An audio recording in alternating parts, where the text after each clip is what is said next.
I'm Dr. Steve Stites, Chief Medical Officer here at the University of Kansas Health System.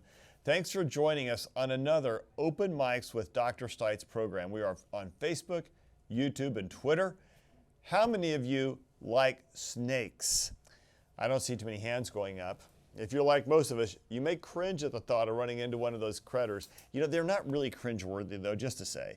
And if you live in Kansas, you are likely though to maybe want to cringe some because sometimes snakes get a bad rap. Joining us here in the Dolph Simons Jr. Family Broadcast Studio to talk about snakes is Dr. Steve Thornton, Medical Director of the Poison Control Center and an emergency physician here at the health system.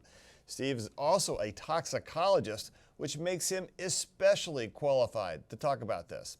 We'll also be talking with Dakota Johnston, who knows firsthand what it's like to be bitten by a snake.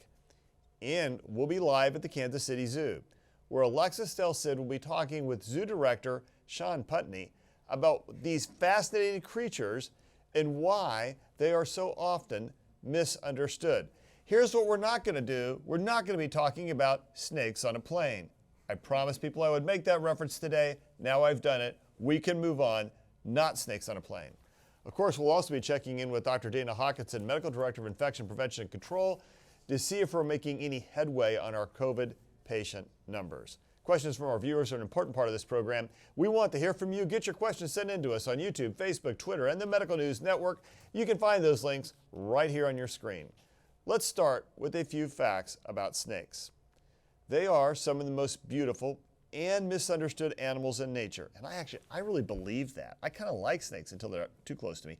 But they are also very important to the natural environment. Snakes are found throughout the world, existing on every continent except Antarctica. And throughout the world, they are sometimes loved, but often feared by humans. The name for an intense fear of snakes is, wait for it, here we go, Ophidiophobia. Say that again, Ophidiophobia, the fear of snakes. In the last 2 years, more than 2.5 million snake bites around the world have caused 100,000 deaths and 400,000 long-term disabilities. Just to say it right out loud, far short of the numbers in COVID. These are the often occurring in the poorest and most rural communities of Asia, Africa, Latin America, South America, or wherever, and here in the United States. But in the U.S., it's not quite so bad. The CDC reports about 7,000 to 8,000 venomous snake bites a year, with about 5 deaths. In Kansas so far this year, we've had 36 calls from across the state to the Poison Control Center about snake bites. A normal year is 40 to 50 calls, but August is the biggest month, and we're just getting in the middle of that month. Dr. Thornton, welcome to the program today. Thank you. We want to make sure people know the right word. Oh boy, good Lord. Right word, and it is venomous, not poisonous snakes. Can you tell us the difference? So yeah, that's a common a mix-up, I suppose, is a way to put it. And poisonous is something that contains a toxin like a mushroom. Like a mushroom's poisonous, but you wouldn't call a mushroom venomous. Venomous creatures have a mechanism to basically take a toxin they may have and apply it to other organisms, whether through fangs or stings. So a venomous creature like snakes, wasps, spiders, they have a poison and they can apply it in a way to either defend themselves or hunt prey, whereas a poisonous organism, if you eat it, you're going to get sick, but it doesn't have a mechanism to stab you. Thankfully, mushrooms don't have fangs. Okay, so I have a question. Do you have Ophidiophobia? I do not. I've long kept snakes, all non-venomous, I will add, but I have had many snakes in my life. Okay, well, we're not going to go too far into that, but I do want to point out that the world-famous Indiana Jones did have Ophidiophobia. Yes. So snake bites are rarely fatal, but snake venom can cause a serious harm. Tell us more about that. So we do have venomous snakes. We have about 6 species here in the Kansas, Missouri area. Primarily pit vipers is what we are dealing with in this area, and primarily copperheads. So copperheads are our big problem snake. Are pit vipers what Indiana Jones was afraid of? Indiana Jones I think was running into cobras, and I would probably have Ophidiophobia about cobras as well, knowing what I do about them. But the copperhead is our #1 player in this area as far as venomous snake bites go, though we do have some rattlesnakes as well. And the bottom line is with any of the pit vipers, their venom is a complex mixture of different chemicals, but what it all does is it basically causes a lot of pain, swelling, tissue destruction, and can cause some problems with your blood work. Can be a very significant medical event.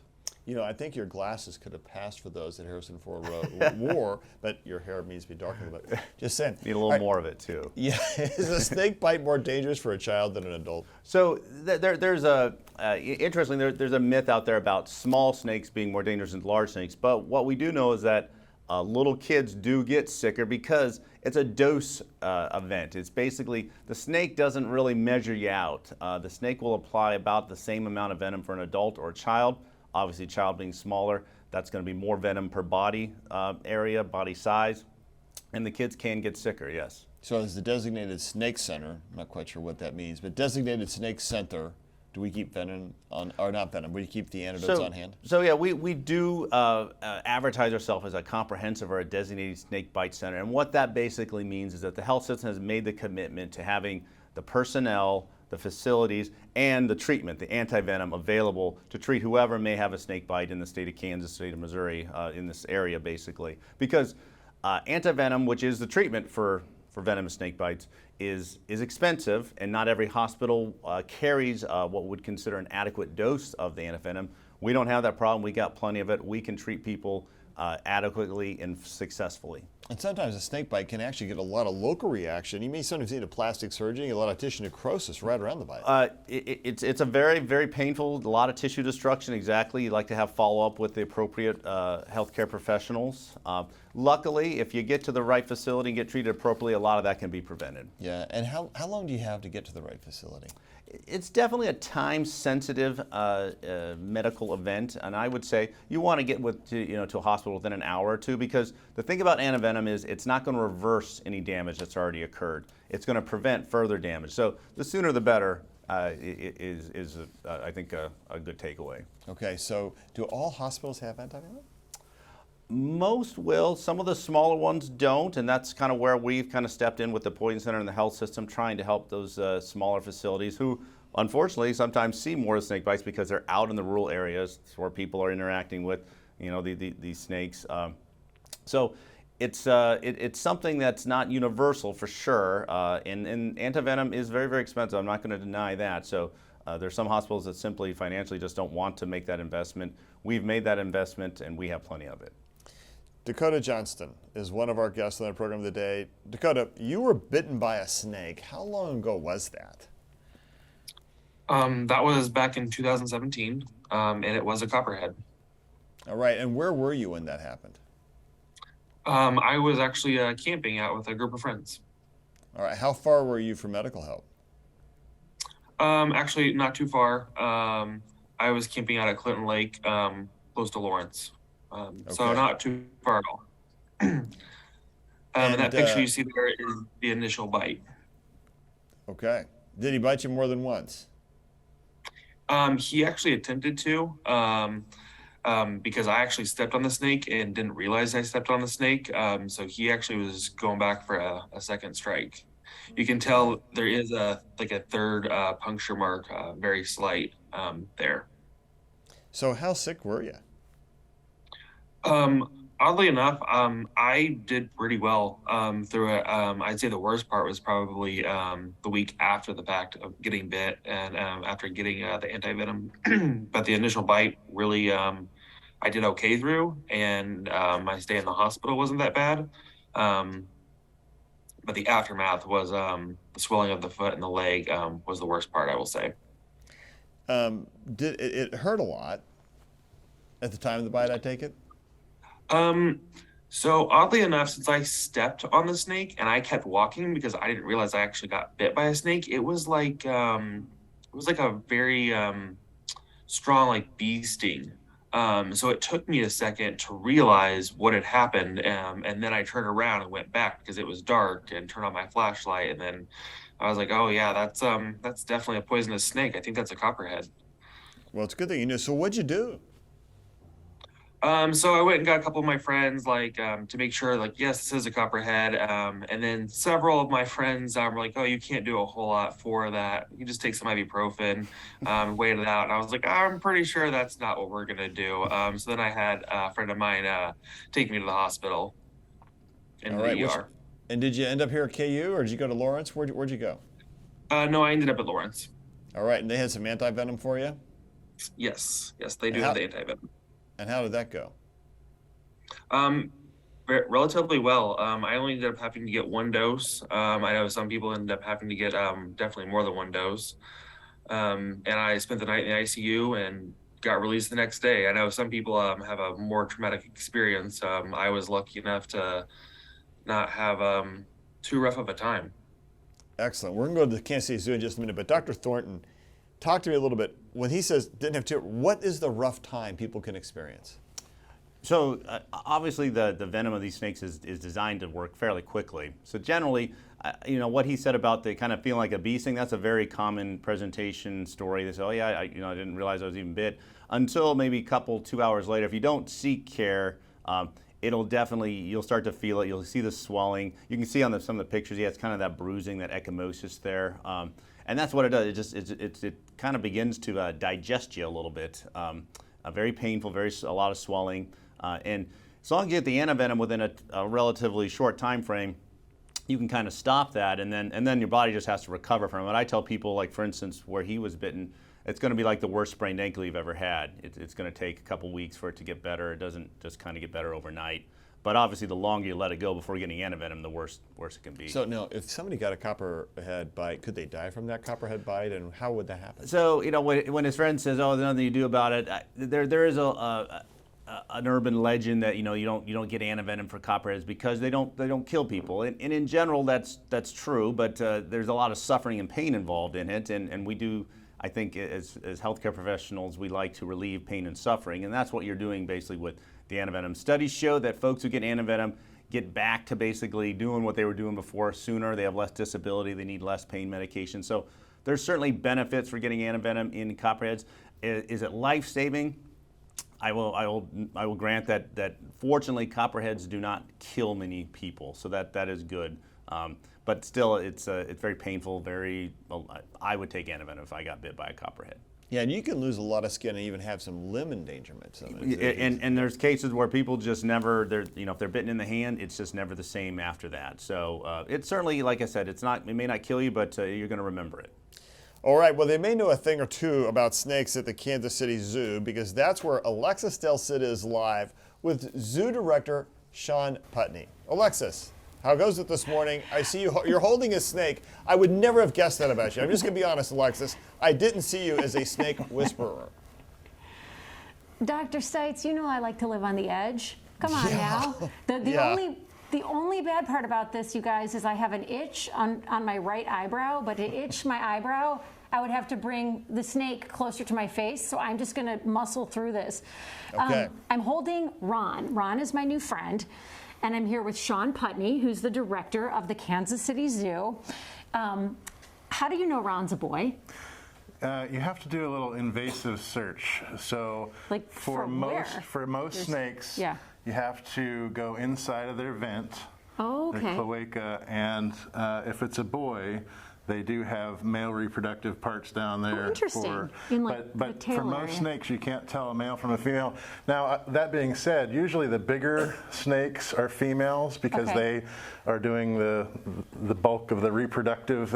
This snake in particular holds eggs inside of them, so they need to be a little bit bigger. Okay. So if you have a Kenyan Sand Boa like this, Sand Boa. that is over 30 inches, chances are it's going to be a female.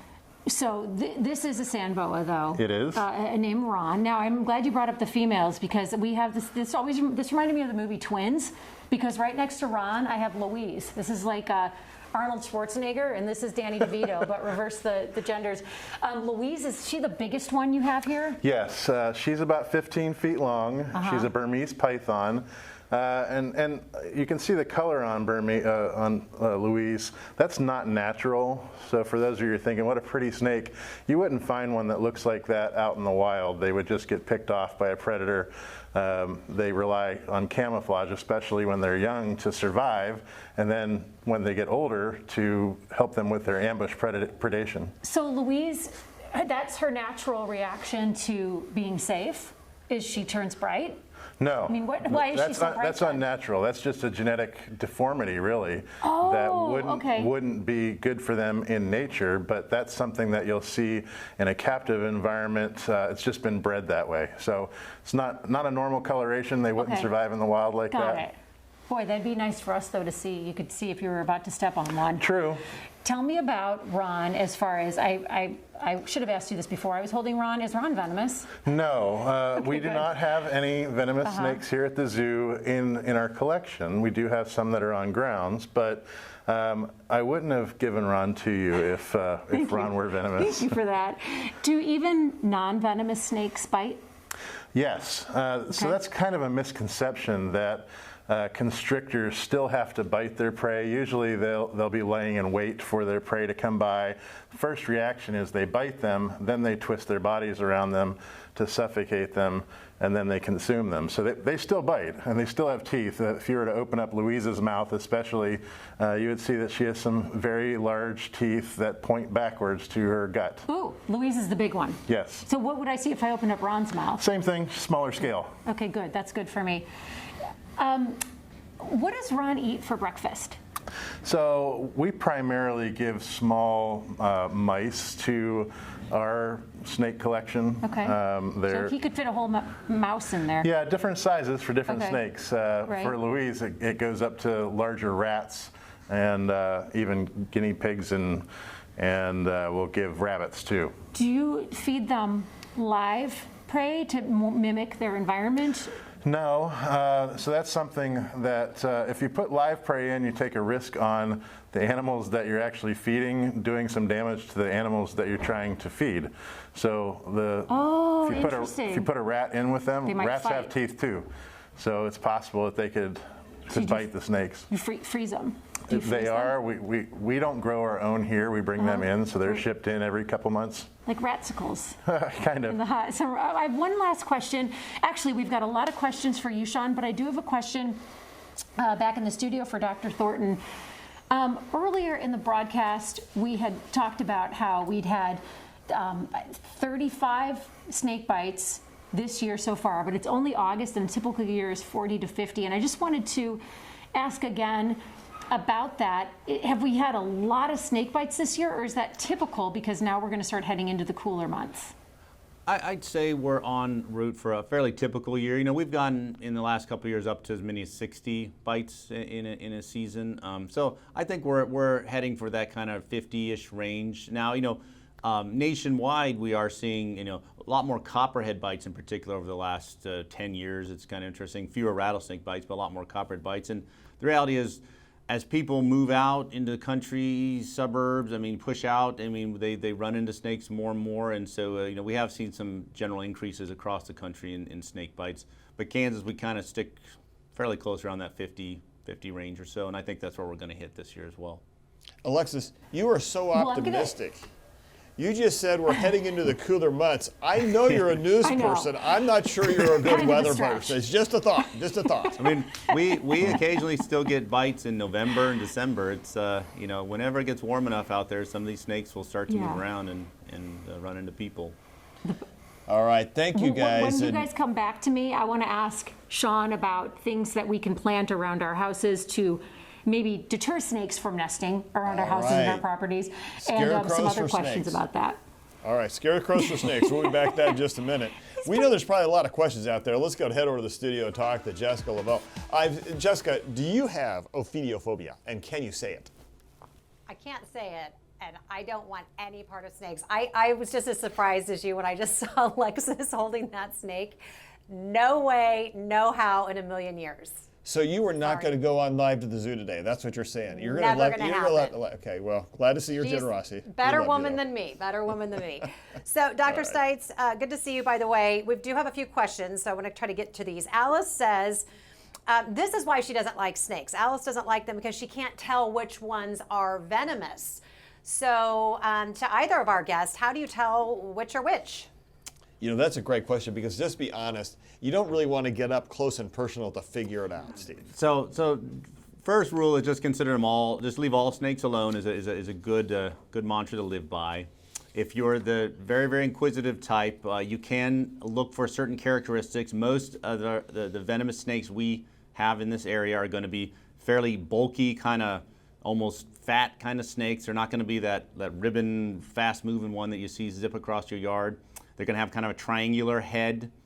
Those are kind of more obvious clues. Obviously, if you see the fangs, you know you're dealing with a venomous snake. But in general, I think the good advice is just leave all snakes alone. Most snakes don't want any part of you, and just leave them alone. Sean Putney at the zoo. Is Sean still alive? Okay, no worries. I'll get back to him in just a minute. Okay, Jess. Okay, so question from Yan Liang. He says there are also many snakes in Taiwan, especially in the mountains. So he wants to know, what should we do if we are bitten? So what should we do if we're bitten? We're not close to any sort of medical care. So as we kind of... So I just real quick. I don't think you're supposed to suck on the wound. That used to be the thing when I was in Boy Scouts a long time ago. We even had the little suction kits. Exactly, and so that's one of the big challenges with snake bites, especially in some of these underdeveloped third world type situations where there is not a lot you can do other than antivenom. What we recommend people do is basically kind of treat the wherever they're bit, just treat it kind of like that's a broken limb. So you put it in a sling, you keep it elevated, and you try to get to a healthcare facility. Fortunately here in the United States, we deal with almost solely pit vipers, which do not paralyze you. However, in other parts of the world, there are cobras and elapids, which do paralyze you and present a whole different kind of problem that we don't have to deal with here, like I said, thankfully. So, when you're talking about, especially Southeast Asia, that is where snake bites are a huge, huge public health problem. It's a big, big deal there, obviously, as we talked about some of the stats early on. And really, in that situation, you're kind of depending on what snake it is, and because normally we don't recommend tourniquets. However, if it's a cobra, you might consider a tourniquet because you don't want that venom to get to your diaphragm and paralyze you so you can't breathe. So it gets really, really complicated in other parts of the world. We're kind of lucky here in the United States. And just to say, water moccasins and rattlesnakes, how are they as far as danger compared? Because that's really the other two big ones here. Yeah, exactly. So rattlesnakes are by far the most potent venomous snake we have here in the United States. There are coral snakes, which are relative to the cobra, but they're very rarely seen, very small. It's a kind of a one-off sort of thing. But rattlesnake bites, yeah, they cause a lot of morbidity. All the mortality is pretty much associated with rattlesnake bites. Water moccasins, which we don't really have in Kansas but are more in Missouri, are reported to be very aggressive snakes. So they're kind of the one that might chase you, is what people will talk about. Their bites are obviously a little worse than copperheads, but not quite as bad as rattlesnakes. Jess? Kathy wants to know, is anti-venom generic or specific to different types? And does Dakota know which one he had? Well, I can tell you here again, in the United States, we're very lucky. We have a one-size-fits-all antivenom for all of our rattlesnakes, copperheads, water moccasins. We have one, actually now two antivenoms, but they all treat all the snakes. So we're very fortunate. We don't have to know exactly what snake you were bitten by, as long as it wasn't a coral snake, and there's no coral snakes around here, so we don't have to worry about that here in the Kansas, Missouri area. So basically it is a one-size-fits-all, very effective. It is not generic. If it was generic, it would be a lot less expensive. How long did it take for Dakota to fully recover? I would say it probably took me close to a week to fully recover before I was able to fully walk again and go back to living basically on my own and by myself because I had to spend a week with my mother for her to help me. Well, we're glad you're better. Okay, Dr. Stites, I've got a couple for Sean, so hit me up when you get him back on the line. All right, we'll be back to you. We're going to look forward to that. In the meantime, we're going to now move to talk to Dr. Dana Hawkinson, Medical Director of Infection Prevention and Control here at the Health System, with today's COVID count. Yeah, COVID count is similar to what it was and really what it has been for the last couple weeks, high 20s. Right now we have 26 active infections with 4 in the ICU, 3 on the ventilator, unfortunately, and 18 in that recovery period.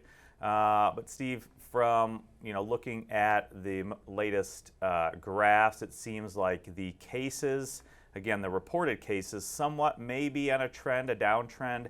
Hospitalizations maybe look to have plateaued or starting that downtrend, so hopefully we can hope that those trends continue. And that's certainly that seems to be the trend we're seeing here. I mean, we got up to around 40, 45 for acutes, and now we're down in the mid-20s. So I think we're seeing a downtrend. We like that. Yeah. But, Fauci yesterday said, hey, we're still worried about the BA5 variant. Yeah. Yeah, exactly. And I think we are getting into this kind of lame duck period as far as boosters, because there's a lot of questions, when should I get my booster? Really should have had that, if you are 50 and above, should have had that second booster quite some time ago. Now we're getting close to where they are hoping to roll out this new formulation of the vaccine or booster. Again, what will the full clinical efficacy about protection from hospitalization, because we know the vaccines we have right now, if you are up to date, continue to very well protect you against hospitalization. So if we pop up the New York Times heat map, I think the heat map, if you follow with us very much, you'll see there is less dark colors here. Still looking over to the kind of Tennessee, Kentucky, West Virginia area and Ohio, but across the rest of the country, it may be decreasing just a little bit, but that's probably consistent. It's no worse than plateaued. It's probably a little better, to your earlier points. And if you follow the numbers nationally, you'd say, yeah, things are starting to taper off a little. So what's going to be next, I wonder? You mentioned we're sort of in this I forgot what period you call it, some night lullaby period, something like that, where things are a little quieter. But I think the fear is the next variant could come along. Yeah. I'm not hearing of the rise of any new major variant. How about you? Yeah, no, I think, a few weeks ago there was one that was in like 1, 2, 3, 4 something, yeah. But that really hasn't taken off. We've still seen that BA5. So I think in some modeling early on this spring, they were looking towards October, November maybe being a new wave. What that will be, who knows, but again, that is just modeling, so take it with that caveat. So hopefully right now we continue to be in that lull. We get through to when the new vaccine rollout and recommendations are, and we can get people boosted at that point. Lull, lullaby, snakes on a plane. We are on a roll today. Yeah. Just to say, though, I think the other thing about BA5 that is important to remember is that it's incredibly highly contagious. This is like chickenpox. I mean, it's so easy to spread. But at the end of the day, I think the next iteration is what we may be concerned about, in that if it maintains that ability to spread rapidly, people don't get another vaccine. It goes 3 to 6 months after they've had their last COVID infection. That's when things are vulnerable, and you move back inside for the winter when we really do hit, Alexis, those cooler months. And so I think that's really the thing we have to look out for. And we'll stay abreast of that on this program, but that's the thing I think we have to be most concerned about. I think you're exactly right, and you bring up a good point about moving inside. People will be doing things more in those inside spaces, probably poorly ventilated, being close together. But remember, this past influenza season, we really had 2 spikes, and we had quite a bit more influenza this past season than we did the previous 1 or 2 seasons. So it's going to be important to evaluate for that, and remember to stay up to date on that vaccination as well. So it looks like school vaccine mandates for COVID-19 are not happening. We're seeing some reports about that coming across the country. It's like folks have kind of just relaxed a little bit. Yeah. Yeah, I understand and get it. And I think, I think the vaccine really, it seems like you are going to have to do the best thing for you and your child. There was a new report in CDC's MMWR recently just about, everybody continues to have this myth that children are not affected by COVID-19, and that is absolutely false. Now, the rate of having complications is certainly less than older children and adolescents and adults, but they still are affected. Things like higher risk of diabetes, heart complications, other organs as well. And so I think it's important, really protect your child as much as possible, or your grandchild. If you know children, get them vaccinated. So the one crucial step you may be missing in that COVID self-test at home? Yeah, I think we are just here. It's about what we have talked about in the cases. We know the cases are probably not reported accurately just because there are less testing sites. People are testing more at home and not reporting them, or they aren't testing because they know they've been exposed and probably assume they have it as well. And so, we're not getting an accurate idea of cases, but just as we have said, Steve, it's probably more an accurate bellwether of really hospitalizations at this point. And what we are continuing to see is those people that are hospitalized are either unvaccinated, partially vaccinated, or not up to date with their vaccine. Or just so very severely immunocompromised and don't respond to anything. Okay, ABC News is reporting the CDC sending a team to New York City. There was one case of polio reported there. We haven't seen polio approximately for a very long time. Yeah, this is bad news. I think everybody should take this to heart. And I say this in the context of we have vaccines to combat these vaccine preventable diseases. I think within the last year or 6 months, we had heard a politician somewhere wanted to do away with vaccine mandates. And this is absolutely the worst public health thing to do. This is the worst individual health thing you can do for your children. Right now, we have the context of really not understanding how much morbidity and mortality, how much disease and death occurred from these diseases now that we've virtually eradicated and certainly reduced the risk of. And I think this is one more case to exemplify that if your children are not up to date with these vaccines, please go get them vaccinated. We know that the risk of poliomyelitis paralysis is about 1 in 100 to 200 cases. That's not much, but what if it is your child? Exactly. So we are going back to school. Please talk with any of your healthcare providers if you have children. Get them up to date with their vaccines. And just to say, the long-term problem with this is, I don't want to get vaccinated. It's a low risk of having polio. Okay, you may not be paralyzed, but there are long-term complications to polio. Yeah. And having been the old guy in the room, I think I'm probably the old guy in the room. When I first started in pulmonary disease, we still saw those patients who had long-term complications from the polio, the 40s and the 30s and the 50s. And it's not something you want to subject yourself to. This idea that vaccination isn't important is such a fabrication. Yeah. It's just false. Yeah. It's like, okay, guys, stay in your lane. We'll stay in our lane. We're going to talk healthcare. You stay in your lane, wherever that lane may be. And the reality is that the reason we feel safe is because we don't see polio. Right? We don't see smallpox. Yeah. We don't see mumps. We don't see much measles, mumps, and rubella. But all of a sudden, if you don't have the vaccination, you will see those things. Yeah. And the things you're going to see, because I've seen them, they're not pretty, Hawkeye. They're not pretty. And I think that's a great point. As our population grows, as our population gets older, as we continue to have more and more people who have immune suppression or immune deficiency for one reason or another, whether it's chemotherapy, whether they've had a solid organ transplant and need to be on immunosuppression, whether it's a rheumatologic disease and need to be on immunosuppression, we know unequivocally that those people are more at risk of further complications from these diseases as well. So it's important to protect other people also. Okay, just one more question for you. I shaved my head a long time back in May for that Shave to Save event, and I'd really planned for my hair to grow back, and I'm watching myself on the screen up here in the monitor. I'm seeing that my hair is not growing back on top. Is there vaccination for that? Is that under development by the CDC? What's your recommendation? I think they need to look at some mRNA technology for that, yeah. Okay, Thanks for that. Glad you're on board. All right, back to our discussion on snakes now. Joining us in the studio is Dr. Steve Thornton, the Medical Director for Poison Control. He's also an emergency department physician. He's also the head of toxicology here at KU. We don't talk about that enough, but that's actually approximately a very big deal. Live via Zoom is Dakota Johnston, who has been bitten by a snake, and we're also live at the Kansas City Zoo with Alexis Del Cid and Zoo Director Sean Putney. By the way, Sean, just to say, I love the zoo. Dr. Thornton, what are some of the do's and don'ts? Yeah, I do. My kids love that zoo too. Dr. Thornton, what are some of the do's and don'ts if you're bitten by a snake? And let me guess, one of the do not do is to panic. So there's a lot of don'ts. So don't panic. Basically try and stay calm. Obviously easier sometimes said than done, but nonetheless, don't cut it, don't suck it, don't electrocute it. Believe it or not, there was a thing going around where people were using electricity. Shock the there's a theory out there that it would denature the venom. Don't put gunpowder in it and explode it.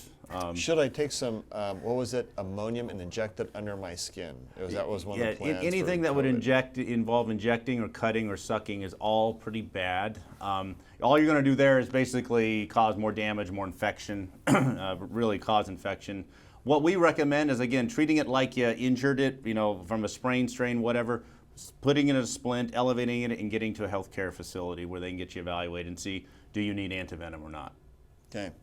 So in the olden days, you would cut off Okay, wait a minute. I knew about that. That makes me old. Okay, so in the olden days, you cut off the snake's head and sucked out the venom from the bite. Bad idea. Bad idea. Bad idea. What about the cutting off of the snake's head? So we do get a lot of beheaded snakes that are brought in, primarily because folks think that we need to know exactly what snake bit them, and that is not here. Again, in the United States, that's not really the case. We don't need to know if it's a copperhead, water moccasin, prairie rattler, timber rattler. It's a one-size-fits-all antivenom, so we're fortunate. So just leave the snake alone, because there's a lot of people who end up getting bit a second or third time as they go to try to kill the snake, or somebody else tries to kill the snake and they get bit. So just leave the snake alone and get health care. So once the snake bites you, does it still have venom to bite someone else? It has plenty of venom to bite somebody else. Yes, an old wives' tale on that one too. That once they bite, they're going to die. Exactly. I had a case when I was in fellowship where 3 Marines got bitten by the same snake. Excellent. So, yes. That was yes, a prolific. yeah, that was a feisty snake. So okay, what are some of the biggest myths about snake bites? Well, I think a lot of the myths about how to treat it, about in the cutting, sucking, whatnot. Really, these antivenom is the gold standard treatment. Antivenom will work for these the snake bites here, in the United States, and all I can recommend is just making sure you don't make things worse. Get to a healthcare facility, and then make sure that healthcare facility is comfortable treating snake bites. Have them call the Poison Control Center. Have them call here. We'll help walk them through it. All right. How many doses of antivenom do you give to somebody? It, to some degree, depends on how they respond. Most copperhead bites, like Dakota said, it's 1 dose and you're done. It does not take a lot. Rattlesnake bites can take many, many doses. Sometimes you're talking 20, 30 vials of antivenom, whereas with most copperheads, it's about 4 vials, so the kind of 1 dose. All right. Dakota, did you follow all this great advice that you've heard from Dr. Thornton today? Did that play out in your life? It sure has, yes. One of the biggest things that he said is that most people probably do is don't panic, because that was one thing that I knew not to do, but everyone else around me was starting to panic, and I was like, this is not what we're not supposed to do, so don't panic. All right, and now there's also an old story that you shouldn't run after a snake bite because it'll circulate around your body faster. Well, in some sense, that is true. It will spread the venom a little bit faster. It's not such a huge deal with our type of snakes. Obviously, in other countries where cobras and whatnot are around, that could be a little bit more problematic. But again, it kind of comes back to where I said, just sling it, elevate it, splint it. If you've got bit in the foot, try and get your foot elevated. That'll help with the swelling in the long term as well. But in general, just get to a healthcare facility. That's what you want to do. Okay, Dakota, do you have long-term side effects from this bite? I do not. I feel like because I was bit in the ankle and a little bit more fattier tissue of the ankle, that is maybe a reason why I don't have any long-term effects, and because I got the antivenom within a couple hours as well. So I am lucky that I don't. It would be kind of nice to have maybe still a puncture wound and have that little scar to tell, but unfortunately I don't have that. All right, so now, Dr. Thornton, I'm supposed to be out camping this weekend in the Ozark Woods on a river, far from help and no way to get to a car or something in the middle of the night. What do I do if I get bit by a snake there? Well, depending on where you're bit, try to get it immobilized. Like I said, treating it like a broken limb, and then make sure you got someone who can drive you to a hospital. Okay. Unfortunately, we have not yet created a at the site treatment for venomous snake bites. Okay. People are working on stuff like that, but we don't have it readily available yet. And if I got bit by a snake and I don't know if it was poisonous, what do I do? That's a very common situation. We still recommend you go to the healthcare facility. What they'll do there is they'll observe you. They'll watch for that pain, swelling, like Dakota had. They'll check some blood work, because not every snake bite is a venomous snake bite. Not every snake bite needs antivenom. That's where you need that health professional to kind of help figure that out. So can I ice my foot or leg if I'm bit there? You can certainly put some cold compresses. We've had people, again, make things worse by freezing it. Some people burn it. So again, in general, the less is more when it comes to snake bites in the pre-hospital setting. Dakota, is there anything as you look back that you would do differently now? No, I don't think so. Other than the fact of maybe I would have had my flashlight on or had my boots on instead of my flip flops at the time. I think that's always a good idea out in the woods in the middle of the night. By the way, as I listened to your story, you were like the perfect guest, Dakota, because you did it right. And that sends an important message to our listeners. If you do it right, you can get the help you need. You can do okay. Don't do it wrong. All right, let's go back to the Alexis Del Cid, live at the Kansas City Zoo with Zoo Director Sean Putney and her new friend, Ron. Is that still Ron there, right. Alexis? Ron. You and Ron have gotten pretty acquainted. Is Ron going home with you? I know. He's been giving, I'd have to ask my husband about that one. He's not the jealous type, but I don't think he'd like Ron in the house. Okay, and I one have a thing, question, Alexis, though, you do Sean. look a little terrified. Oh, yeah. I said you still look just Oh, you slightly think so? terrified or uncomfortable, Well, just to say. I'm alert. I'm staying excellent alert. plan. No, I asked Sean if he was giving me kisses, and Sean said that every time Ron sticks out his tongue, he's actually smelling me. Yeah, right? Right. And she's doing wonderfully. There's a lot of folks out there that we would probably shy away from allowing to hold the snake, but she's been doing great. Well, thank you for letting me hold him. We talk a lot about how to avoid snakes, and obviously you don't want to step on a snake and get bit. But what benefits do snakes have for the environment? Like, we're told don't kill spiders because they eat mosquitoes. What do snakes do? There's a lot of benefits. Mostly they're keeping the rodent population down. Okay. In fact, there are some cultures down in South America that have a certain type of snake sort of as pets around their households to keep the rodent population down. And as we all know, rodents oftentimes are bringing with them diseases Right. that are more harmful to them than a snake would be. So they're very beneficial. They have their place in the world, and just because of the look of them, they do look the creepy, crawly, and so much different than humans. Oftentimes, the first reaction from people is to try to get them off their property or to hit them with a shovel. And chances are, if you have a snake on your property, it's because they are eating things that, like mice and other rodents that you probably don't want there either. Does Ron recognize you or your scent? Probably not. I don't know that I'd give him that much credit. Maybe, certainly not me. Maybe with the other Would he recognize his staff. And like I said before, Ron is a part of or used to be a part of our outreach program. So he's very used to being handled. Yeah, he's getting more calm. He keeps going. When he gets into Sean's arms, he moves more slowly because you're warmer. Right. But he tends to also want to go hang out in your armpit. I let him burrow. You burrow in your pit. Is that because he likes to burrow in the sand all the time? Yeah, they're lion weight predators. What they do, they live anywhere from Egypt down to Kenya, and they'll burrow in the sand, lightly burrow in the sand and wait for animals to come by them so that they can jump up and grab them for their food. We talk about snakes being venomous, but I just learned that catfish are also venomous. So their spines, and a lot of people when they're handling catfish, catfish have very small teeth. Right.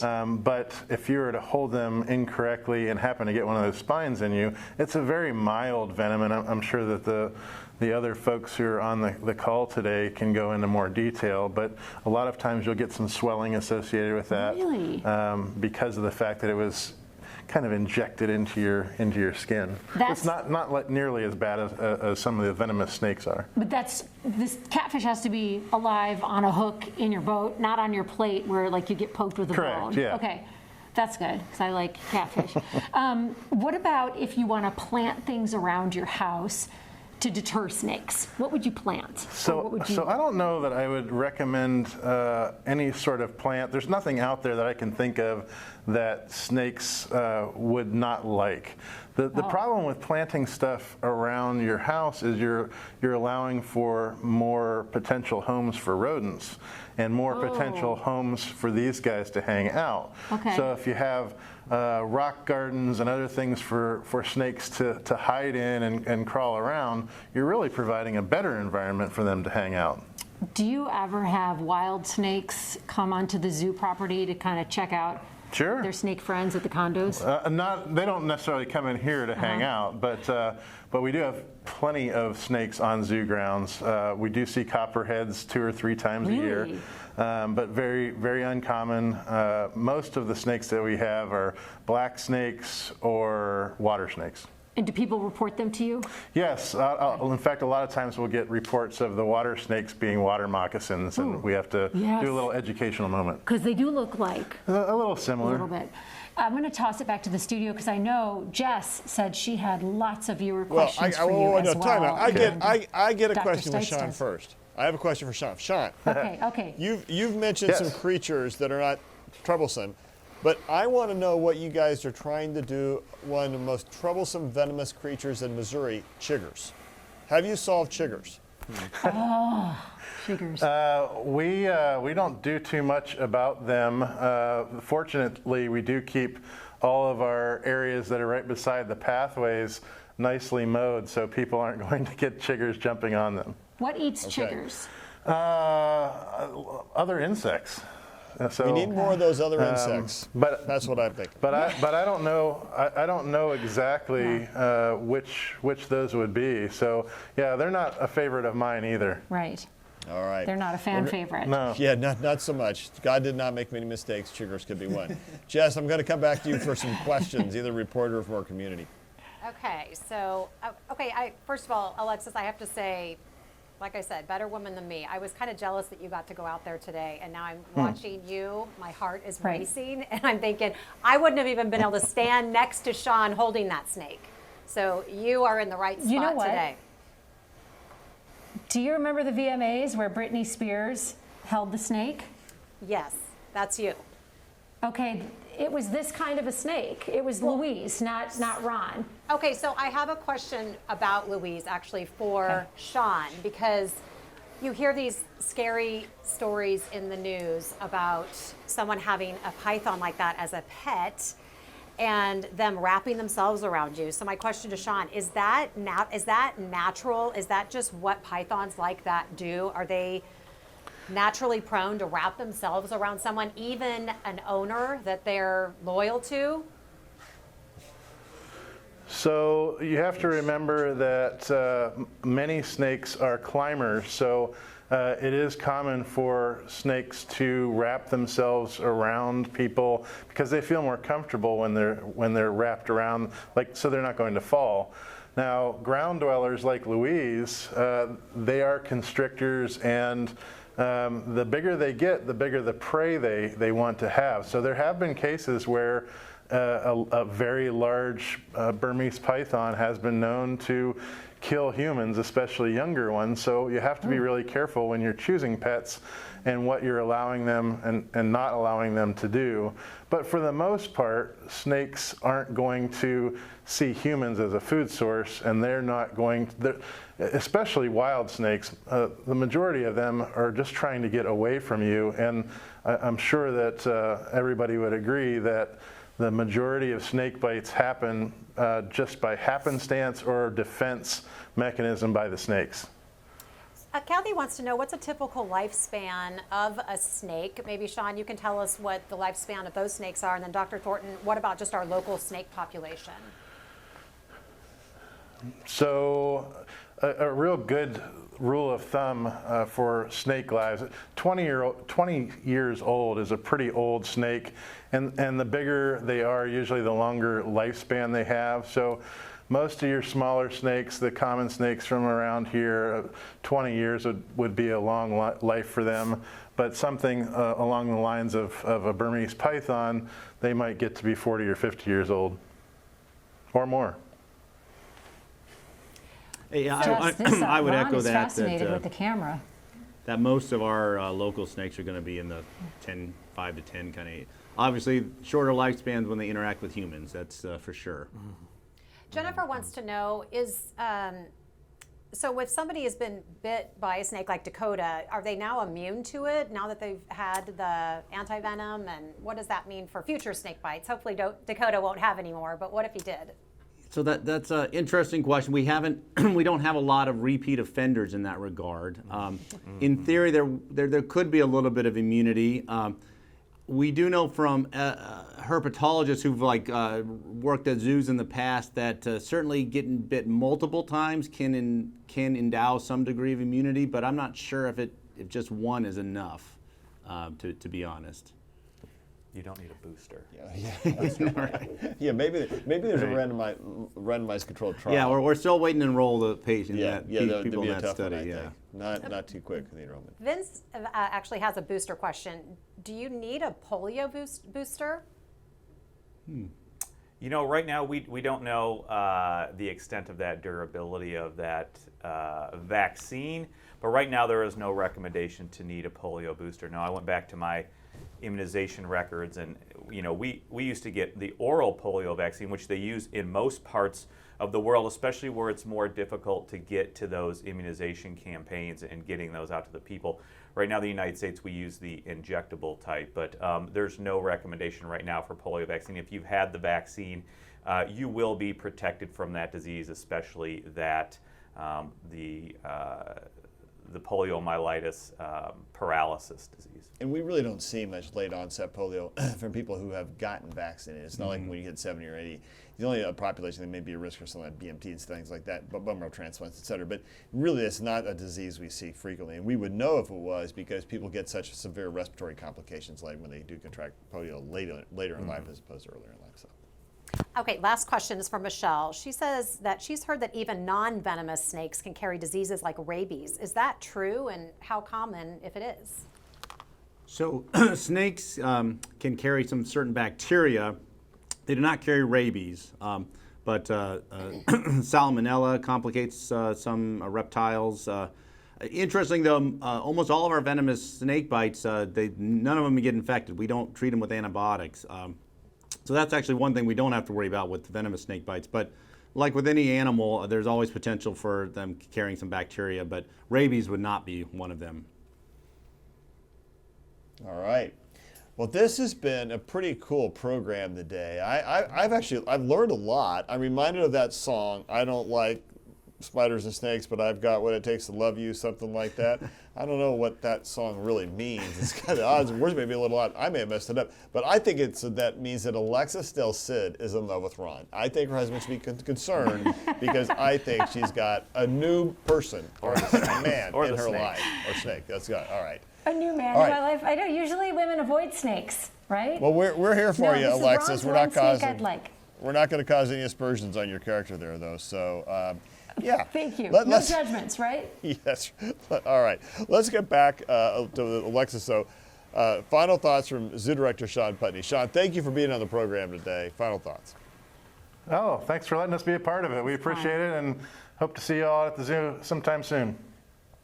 All right. I'm going to turn next to. Go ahead. Go ahead, I was just going to ask Sean, if you have any message for people who are terrified of snakes, like Jess is sitting back there, and I got to say, it's really not scary when you're actually holding the snake. And it, what would you say to other people who are frightened of snakes and afraid? I mean, there's a difference between cautious and then. Well, I'd definitely say always be cautious, especially if you don't know what type of snake you're dealing with. Yeah. But just remember that snakes do serve a purpose, so just killing them for being there doesn't really help matters at all. There are ways that you can calm your fears, but with a lot of phobias, there's just not much you can do about it. So I have seen some people try to go and touch snakes and to just ease their fears. But that doesn't necessarily mean that they're going to want to hold a snake like you are. Or it doesn't mean they should go out and just grab any old snake. Oh, definitely not. Definitely don't do that. Right. All right. Yeah, let's make sure we train people the correct way around that. Let's go turn to Dakota Johnston. Dakota, final thoughts for today. I'm sorry, what was that? Final thoughts for today.